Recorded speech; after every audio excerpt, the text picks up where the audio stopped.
back. Okay, so that was the ordination then this morning, and so now we'd like to pass the microphone over to our visiting teacher, Bhante Tamawuto. Invite Bhante to give us some Dhamma reflection as he sees fit. Honorable Sangha, my throat is also not very good.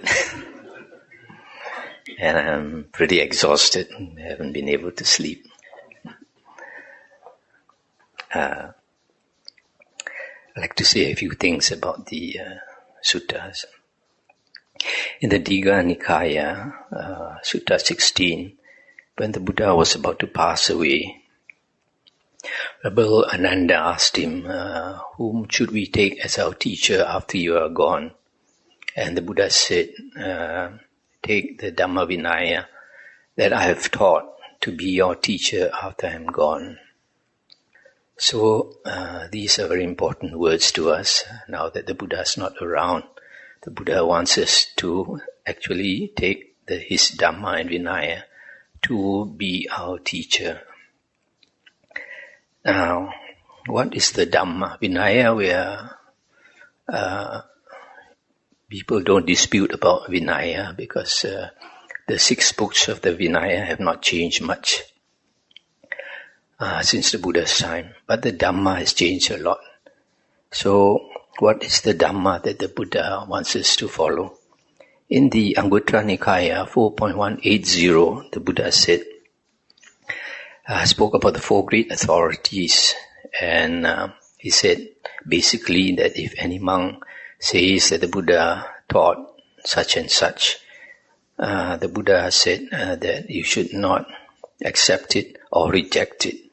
You should compare it with the suttas and the Vinaya. The suttas and the Vinaya. So here it is quite clear that the Dhamma refers to the suttas.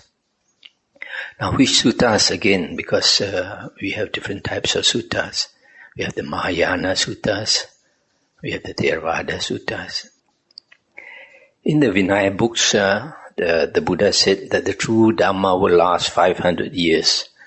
What he means is that it will be unpolluted for 500 years. And after 500 years, it will be polluted. So we find exactly 500 years after the Buddha's passing away, Mahayana Buddhism started. And also other books like the Abhidhamma, the commentaries, the Visuddhimagga, etc. So it is because of this proliferation of books that nowadays people are not very clear what is the real Noble Eightfold Path that the Buddha taught. There are different interpretations. So it is quite important to know exactly what was the true Dhamma that existed within these 500 years after the Buddha's passing away. Now, luckily, we have Emperor Asoka, who lived about 250 years after the Buddha's passing away. And he made these, what we call Asoka pillars, something like these pillars, but maybe 2 feet in diameter. And on it were carved the words of the Buddha. And now that they have dug up these Asoka pillars, they find that during Emperor Asoka's time, only 5 Nikayas existed. The Dhamma during Emperor Asoka's time was the 5 Nikayas, Digha Nikaya, Majjhima Nikaya, Sangyutta, and Anguttara Nikaya. And the last was Khuddaka Nikaya, which means a small collection, because during his time it was a small collection, but unfortunately now it has become the biggest collection. So we know actually the 5 Nikayas is actually the true Dhamma of the Buddha. This Mahayana that started 500 years after the Buddha, if you study the Mahayana suttas or sutras, you find there's a lot of contradiction with our Theravada sutras. And the Abhidhamma books, there are also contradictions with the early suttas. Just to say a few of these contradictions. The first is in the Abhidhamma, they talk about 6 destinations of rebirth, whereas we find in the early suttas they only talk about 5 destinations of rebirth. The Asura was added later, and we find something in common between the Abhidhamma and the Mahayana books, namely that the Mahayana also talk about 6 destinations of rebirth. The other one important difference between Sutta and Abhidhamma is path and fruit.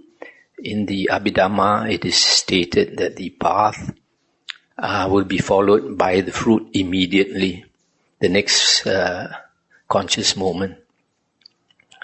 If that is so, then once a person attains the path, immediately it becomes the fruit, and there is no opportunity to give dana to an Arya who has attained only the path.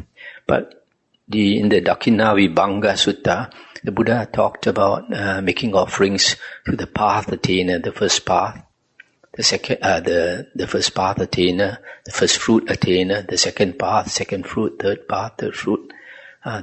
The 8 types of Aryans. You can actually make offerings to 8 types of Aryans, not 4. So this is another important contradiction.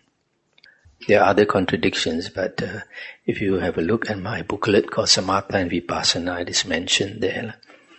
And Mahayana Sutras, if you study, there are even greater contradictions with the Theravada, namely that they can rely on Kuan Yin, rely on the vow of Amitabha Buddha to go to heaven and all that.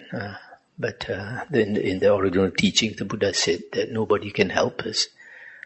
We can only help ourselves. The Buddhas only teach the way. We have to walk the way. And Tibetan Buddhism started about 1,200 years after the Buddha's passing away. So Tibetan Buddhism is even more corrupt. If you investigate Tibetan Buddhism, you find they practice Tantra, which comes from Tantra Yoga, Kama Sutra, namely that books say that you cannot attain enlightenment without a sexual consort. Things like this, which is just the opposite of what the Buddha said in the Nikayas. And they also dabble in the occult, and they go into trance just like Taoism, etc. In the Visuddhimagga, a book which was written about 900 years after the Buddha's passing away, they talk about meditation, and most Burmese monks, they rely on the Visuddhimagga to teach meditation. So now there is talk about Vipassana meditation and Samatha meditation. And Vipassana actually refers to the 7th factor of the Noble Eightfold Path, which is Sammasati. And Sammasati is, people like to translate sati as mindfulness, but actually sati is not general mindfulness, but a specific mindfulness, namely mindfulness of 4 objects only, which is the body, feelings, mind, and the Dhamma, the Buddha's Dhamma. The actual word for mindfulness is sampajanya. But if you look into the suttas, even sampajanya, when the Buddha talks about sati sampajanya, he doesn't talk about general mindfulness. He talks about mindfulness related to the body. Sampajanya, what the body is doing, whether you are walking, you are aware of your walking, you are sitting, you are eating your food, you are changing your robes, etc., all in relation to the body. Why? Because if your mindfulness is directed to the body, then your mind will not stray. Our mind, whenever our mind strays, you forget that you are here and now. But the moment you are mindful of your body, you come back to the here and now. So that is sampajanya. And Nowadays, when they talk about vipassana meditation, nowadays you have Mahasi method and the Goenka methods are very popular, and they say that you can attain enlightenment just by vipassana meditation. But this contradicts the suttas where the Buddha said it is impossible to eliminate the 5 lower factors unless you attain the first, second, third, and fourth jhana. This is the Majjhima Nikaya. When you eliminate the 5 lower factors, you attain anagamin, third fruit, or fourth fruit, because the fourth fruit, the Arahant, has eliminated 10 of the factors, all the factors. So, in the suttas, it is impossible to become an anagamin, a third fruit attainer, or a fourth path attainer without the 4 jhanas. If you study the suttas, it is possible for a person to attain sotapanna without jhana, but to attain the second fruit, sakadagamin, it would seem like you need the first or the second or the third jhana. But for the third fruit and the fourth fruit, you need the 4 jhanas. So, now this teaching that you can become an arahant without the jhanas comes from the commentaries where they talk about 5 types of arahant.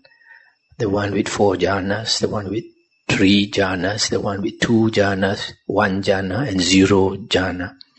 And the one without any jhana, they call the pure vipassana. So they base it on the no jhana, which of course contradicts the suttas. And then samatha meditation, which is taught according to the Visuddhimagga, there is also a contradiction, because even though they are supposed to attain jhana, but the jhanas according to the Visuddhimagga is quite different from the sutta jhana. If you look into the suttas, when a person attains the first jhana, he is clearly aware of the 5 jhana factors, vitaka and vichara, which is thought directed and thought sustained. For example, if you are doing the breath meditation, whenever your thought runs away, you pull it back to your breath. That is thought directed, vitaka. If it runs away again, you pull it back again to your breath. That is using vitaka. And then to sustain it on your breath, that is vichara. So you only use 2 things, vitaka and vichara. And if you keep observing your breath and you have the good karma to be able to follow your breath, slowly the other 3 jhana factors will arise, namely one-pointedness of mind, ekagata, then piti, which is delight, and sukha, which is bliss. So these 3 factors simultaneously arise. Initially they are a bit weak, but if you can continue observing your breath over a longer period of time, then they become stronger and stronger. And then you enter the first jhana with all the 5 factors. But in the Visuddhimagga jhana, they first contemplate on the breath. And then when they get a bit of samadhi, concentration, they begin to see the light. And then they change their attention from the breath to the light. And they try to always focus on the light. And if they can focus on the light, then they say that they become so intent on the light, and the light becomes so bright that they enter the first jhana. But unfortunately, when they say they enter the first jhana, you don't have the 5 jhana factors. And only when they come out of that state of samadhi, and then they contemplate their heart. They contemplate their heart, and then they say that, oh, just now I was in the first jhana, and I had these 5 jhana factors. But that is not according to the suttas. So in other words, their state of samadhi, when they are in that state of being intent on the light, they are not aware of any other thing except the light. But if you look into the Majjhima Nikaya, Sutta 111, where Venerable Sariputta was said to attain the various states of jhana, it is said that he is very aware of all the states that arose and all the states that sort of dissolve or faded away. So there's this contradiction. So it appears like the Visuddhimagga jhana is different from the Sutta jhana. Now I'd like to talk about meditation. In the Majjhima Nikaya, Rabbi Ananda was asked what type of meditation is praised by the Buddha. And he said the first jhana, the second jhana, the third jhana, the fourth jhana. So from this sutta, it shows that Buddhist meditation is the four jhanas. And then the type of meditation, he said, which is not approved by the Buddha, is the type of meditation where you do not eliminate the five hindrances. So actually, if you can see from the other suttas that when you attain even the first jhana, the five hindrances are eliminated. And from the similes the Buddha gave, it is quite clear that the five hindrances are eliminated for good. Now a lot of people have a doubt about this because they think even after a person comes out of the jhana, they still have sensual desire, ill will, etc.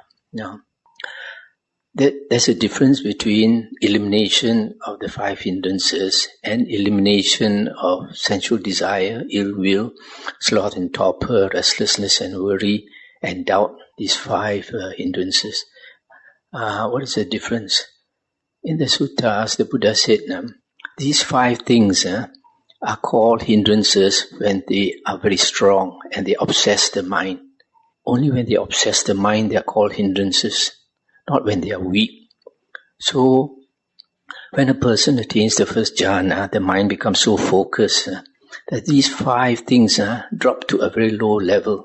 When they drop to a very low level, the five hindrances are actually eliminated, even when he comes out of jhana.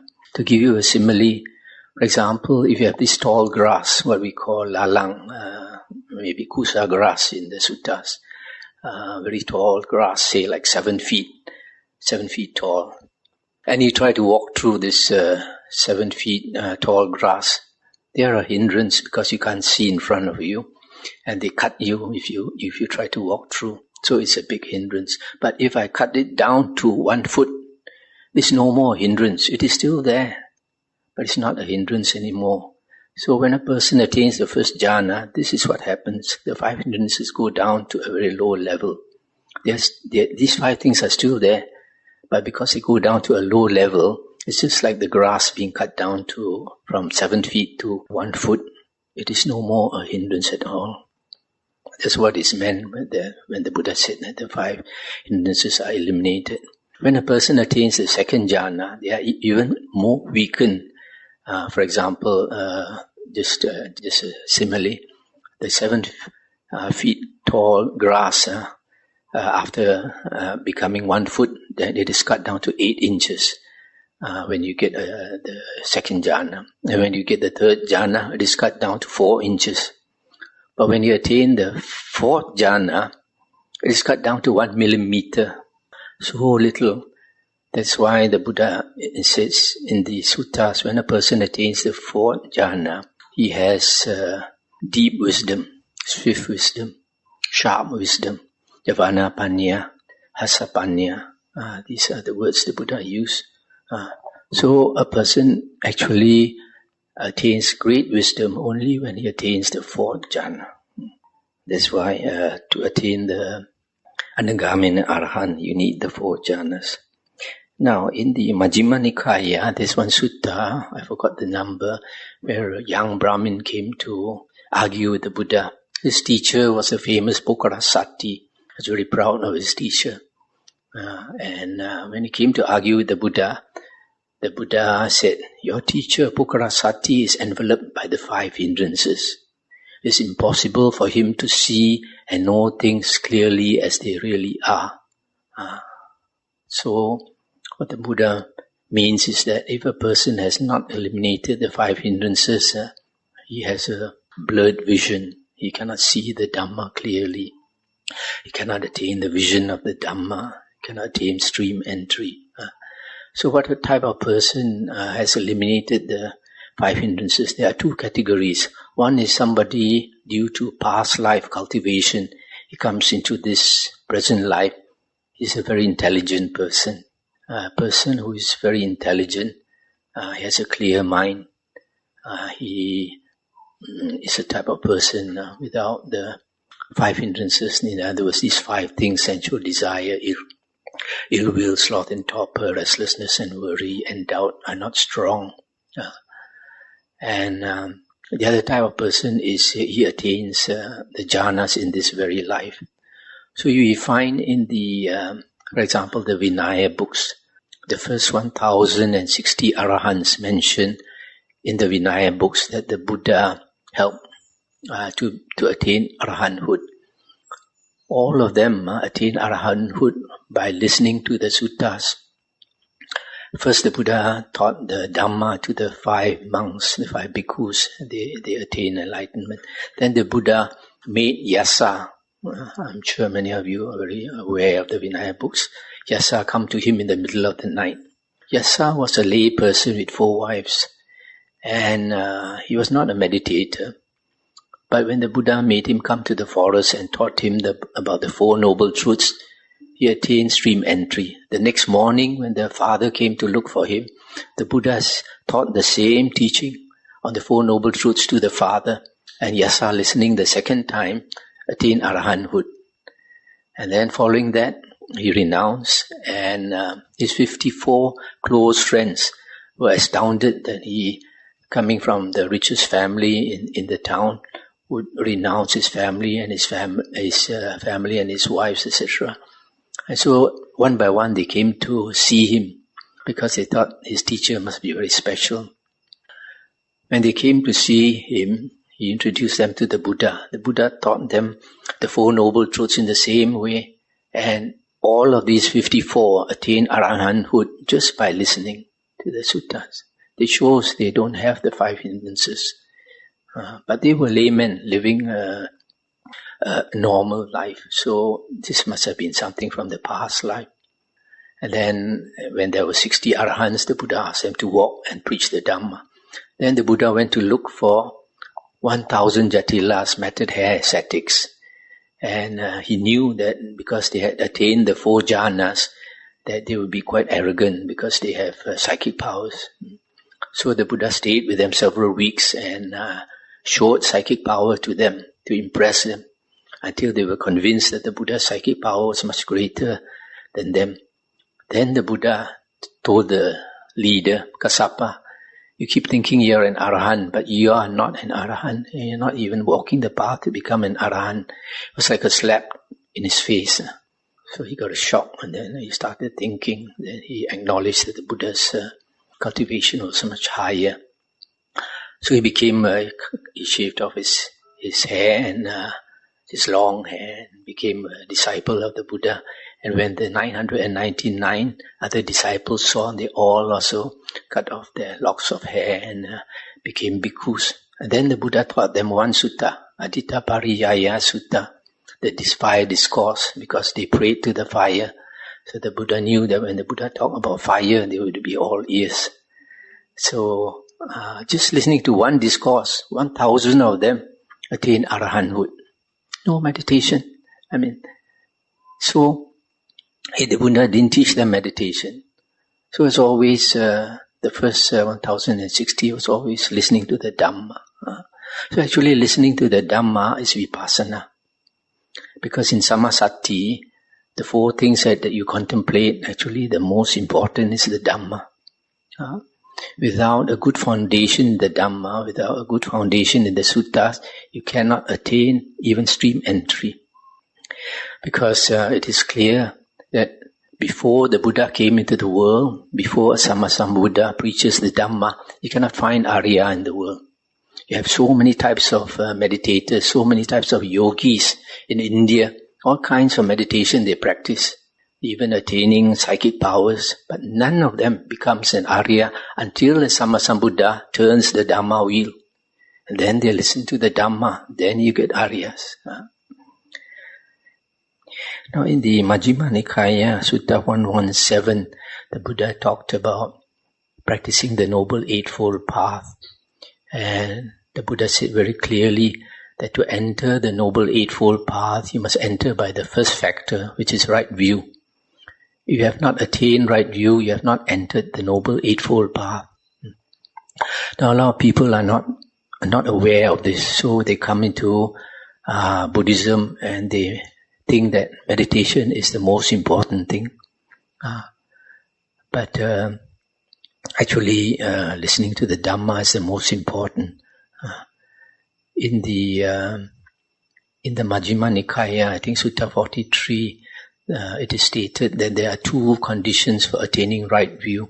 Once you attain right view, you have attained the Dhamma Chakku, vision of the Dhamma. And vision of the Dhamma is synonymous with right view. And once you attain right view, you have entered the stream. So, in the Majjhima Nikaya Sutta, it is said that there are only two conditions for right view. One is the voice of another. You listen to the voice of somebody else teaching you the Dhamma, like the Buddha. And then the other condition is yoniso manasikara. Yoniso manasikara can be translated as thorough attention or thorough consideration. So, or proper attention. So with these two conditions, you can attain stream entry. You can attain a vision of the Dhamma. So from here, you can see very clearly it is not meditation that will bring you vision of the Dhamma. You can meditate as long as you like, but unless you listen to the Buddha's Dhamma, you can never attain right view. You can never attain stream entry. Once a person attains stream entry, he has seen the Dhamma. He starts to change. He starts to become a different person. So you can see if a person has attained stream entry, he becomes quite different from what he used to be. He's no more interested in worldly things. He's not interested in going, traveling here and there. He's not interested in what he used to do with his friends. He likes to listen to the Dhamma. He likes to meditate and practice a spiritual path, and he will spend all his time in this direction. So, after he has attained right view, it takes some time, maybe a few years, before that right view ripens into fruit. When it ripens into fruit, that the wisdom has become deeper. And then once he attains fruit, the three factors fall away. The three factors. Stream entry, once a person attains stream entry, the three factors are still there. They're not eliminated. Only when it turns to fruit, the three factors are eliminated. Now, in the suttas, it is mentioned that wisdom comes in three stages. The first is seeing things as they really are. And after you see things as they really are, then you have the understanding. After you have the understanding, the third factor of wisdom is letting go. Letting go. So a lot of people, they practice vipassana meditation and they think that they have attained wisdom. But the test is in the last factor, letting go. If they cannot let go, they have not really attained wisdom. They think they understand. They don't really understand. So that is Majjhima Nikaya 117. Now in the Bojjhanga Sangyutta of the Sangyutta Nikaya, the 7 Bojjhangas are explained. And then there's one sutta there that says exactly how to practice the 7 Bojjhangas. The 7 Bojjhangas are factors of enlightenment. So to become enlightened, you need all these 7 factors. And it is stated that to practice the Bojjhangas, first you must draw near to a teacher who knows the Dhamma. Then the Buddha says, first you observe that teacher. Observe whether he has greed, hatred and delusion. After some time, if you observe that he does not have greed, hatred and delusion, then you have faith in him. When you have faith in him, you start listening to him. So, he will teach you the Dhamma. Because when you have faith, you show respect. And when you show respect, then the teacher will teach you the Dhamma.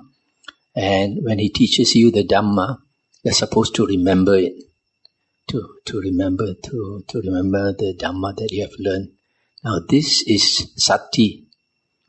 This is sati in the practice of the Bojjhangas. Listening to the Dhamma and remembering the Dhamma is sati, not general mindfulness. So after you remember the Dhamma, you recall the Dhamma, then you have faith. You have faith, then you investigate the Dhamma, and that is Dhamma Vichaya, the second factor of the Bojjhangas, investigation of the Dhamma. You reflect on the Dhamma, and so that is the second factor. Then, after you reflect on the Dhamma, investigate the Dhamma, you understand more. So, you want to put forth energy to meditate, practice further the spiritual path. So, energy is the third factor. And then when you put forth energy to meditate, you attain piti, then followed by tranquility, passaddhi, etc. So it is mentioned, this is how you practice the Bojjhangas. So you see, it's quite clear in the Buddha's teachings, to practice the Noble Eightfold Path, you have to start by listening to the suttas. Just now I mentioned about the Anguttara Nikaya 4.180, where the Buddha said that if a teacher taught such and such, you should compare it with the suttas and the Vinaya. Now, if you are not familiar with the suttas, how do you know whether what the teacher is teaching is according to what the Buddha teaches?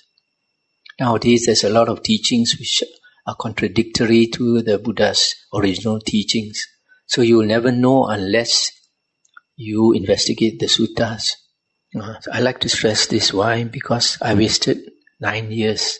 When I first came into Buddhism, at first I came to Theravada, but then I became fascinated with the Bodhisattva ideal, vegetarianism and all that. So I switched to Mahayana, and I followed Mahayana for 9 years. And I followed the same teacher. I renounced and went to live with him in America for 3 years. So after I lived with him, then I realized that what he says and what he practices is different. And can talk about Mahayana, about great compassion and all that. But when you actually live with him, it's quite the opposite. So I became so disappointed, I came back. And I wanted to investigate Theravada Buddhism. But I didn't know about Thailand. I didn't know there are different sects. I couldn't speak Thai. I didn't know where to go. So I went to Penang to this Mahayana monk that I knew. Then he brought me to the Mahayana temple and reordained. But then after staying a while with him also, I didn't have faith because I realized that what they are practicing is not according to what the Buddha used to practice, the Buddha's disciples used to practice. The Buddha's disciples used to beg for their food, meditate. It's not what the Mahayana monks did. So I left for Thailand. So after I came to Thailand, my first vasa was actually here, Wat Pa Nanachat. So you have a very good library here. So I studied the books in the library. Then it struck me that there's a lot of contradiction between the Mahayana and the Theravada. Then I felt cheated, wasted 9 years. So like the sutta says, a blind man is told by somebody that clean white cloth is very good, very beautiful, etc. So he wanted to buy the clean white cloth. So the man gave him a cloth which was dirty and colored and everything. And he didn't know. So he went around wearing that dirty cloth and telling everybody, I'm wearing a clean white cloth. Then one day he was cured of his blindness. Then when he realized that he had been wearing this dirty cloth and thinking it was white cloth. He got so angry, he thought he ought to kill that man. So that was how I felt. When I felt I got cheated after 9 years of hard work. I went to this monastery where to become a monk, you have to learn to sit sleeping, no lying down, eat 1 meal a day, work from early in the morning until 4 o'clock on 1 meal a day. So when I went to America and renounced, my weight fell from 120 pounds to 96 pounds. So for all that hard work, all that suffering, I felt cheated. So I made it my mission to try to teach the real Dhamma so that people don't lose their time, their effort. After many years, if you realize you got cheated, you feel very sore. The other thing I'd just like to say is that in the cultivation of the spiritual path, the Chinese use this word xiu xing. Xiu xing. Xiu means cultivation. Xing actually means xing wei, conduct, or behavior, or character. So when we cultivate the spiritual path, actually we cultivate our behavior, cultivate our character. It's similar to the Pali word bhavana. Bhavana means development of your character, development of your mind. And it combines knowledge of the suttas, the Buddha's teachings, with meditation, and then looking at your faults, which is right effort, looking at your kilesas and changing yourself. So to know your progress on the spiritual path, or to judge somebody's progress on the spiritual path, I always like to say, look at his humility. If he's humble, he is practicing the right path, and he's making progress. Not like some people, they go for meditation sessions, and then they come out of the meditation session, and then they tell people, my teacher says I'm a Sotapanna. And the ego goes up instead of going down. So humility is very important on the spiritual path. So I think I'll end for now if you have any questions.